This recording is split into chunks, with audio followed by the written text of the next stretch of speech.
Whether you are currently an investor or you are a future investor, you either will or already have dealt with an eviction. I recently posted on Instagram about an eviction process that I was going through, and I got a lot of people asking questions, so I figured I would come on here, create a little video, and just kind of share with you the process for me from start to finish. I know every state's different, but I think this one specific to Minnesota will hopefully help a lot of people. Let me first preface this entire video with, this is not advice, it's not legal advice, and I am not a lawyer, so if you are going through an eviction or you have questions about the process, you really should seek legal counsel. Don't come to me, I'm simply sharing an experience that I had. And I went to an attorney as well. And in fact, that's the first piece of advice that I will give anybody is don't try and do this alone. Get a good lawyer, real estate attorney who understands the laws in your state specifically.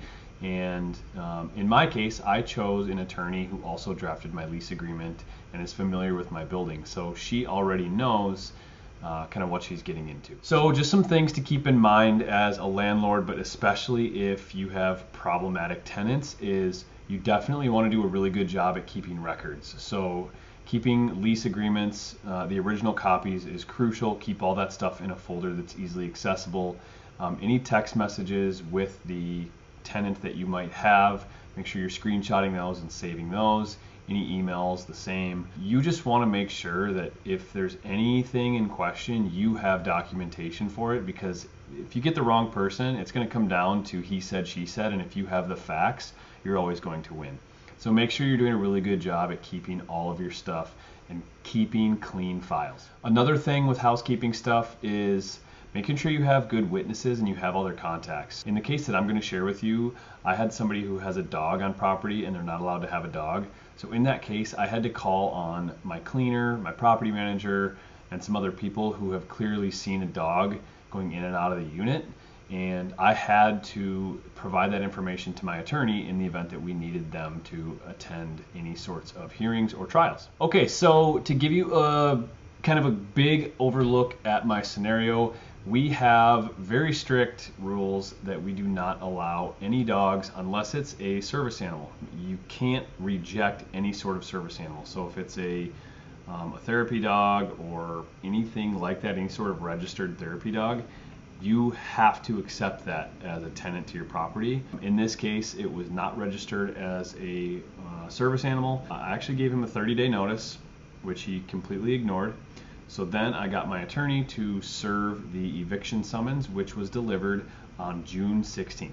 So once he receives that summons, there's a hearing date on there. His hearing for his eviction was June 30th.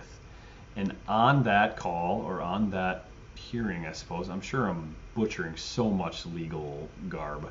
In that hearing, he argued that he was in the right and I was in the wrong, and so it went to a trial. You're not always going to experience that. In fact, I had another eviction in the same building where the gal was not paying her rent, and she did not attend the hearing, and therefore an immediate eviction was ruled. So in this case, the one I'm sharing with you, it's a little bit more complicated because he did scratch and claw all up until the finish, which is why I think this is a valuable lesson for hopefully you guys watching. So he was served June 16th, the hearing was June 30th, so 2 weeks had gone by until the hearing. He fought and clawed and ended up getting a trial. That trial ended up happening on July 16th. Now at that trial, that was also via Zoom. It was a really weird experience. Like I literally sat in this Zoom watching other people go through these arguments and witnesses and all this stuff. And it was kind of cool because I could go into a private room with my lawyer and have conversations with her and get some advice on what I should and shouldn't say and how that whole thing is going to go. So then the judge comes in, he says it's your guys' turn. So we go in, and I really didn't have to say a whole lot. My attorney took care of most of that. I had to speak very little actually, probably for just a few minutes, and then he sort of pleads his case and says, well, my dog is really nice, everyone in the building loves my dog, blah, blah, blah, blah, blah. It doesn't matter, the dog is not supposed to be there. It doesn't matter if it's a super nice dog or a mean dog.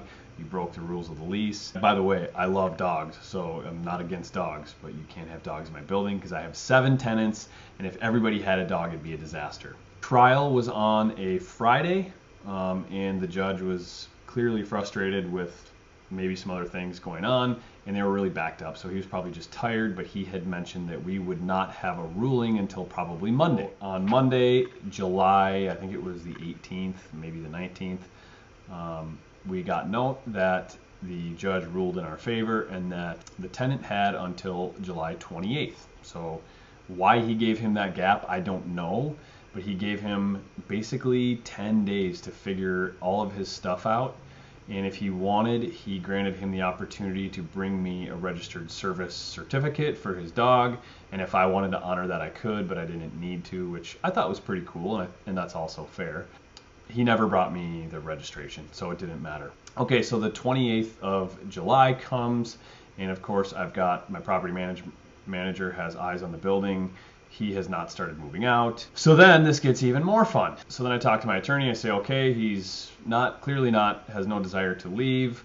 What is my next step? And she said, you're going to need to file or go pick up a writ of execution, have it signed by the judge, and then deliver that to the sheriff. So I go to my local county clerk and I said, my name is Trent. I have an eviction. Here's the file number. They pull it up pretty quickly. They said, we will need to bring this to a judge. The judge has to sign off on it. And then once it's signed off on, you're going to have to actually drive it out to the sheriff's office. And at that point, it becomes a writ of recovery. Then the writ of recovery is posted on the door of the unit. The tenant has 24 hours from the moment that is posted to vacate the property. If they are not gone within those 24 hours, and the sheriff will come back the next day, if they're not gone within those 24 hours, then the sheriff will return and physically remove the tenant. Okay, so that writ of execution that I had previously discussed is $55. The writ of recovery to have the sheriff deliver is $125.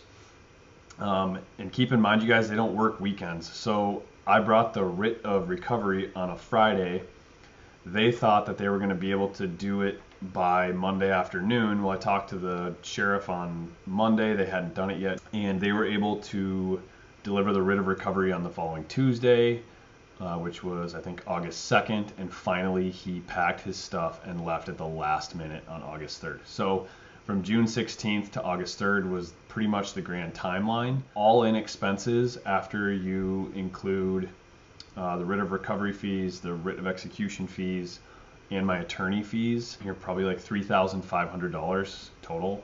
Him taking it to that second trial really added on a lot of costs. It should have been like $1,000, but obviously another trial means more time, and time is what you pay for when you hire legal counsel. So anyways, so that's my experience from start to finish.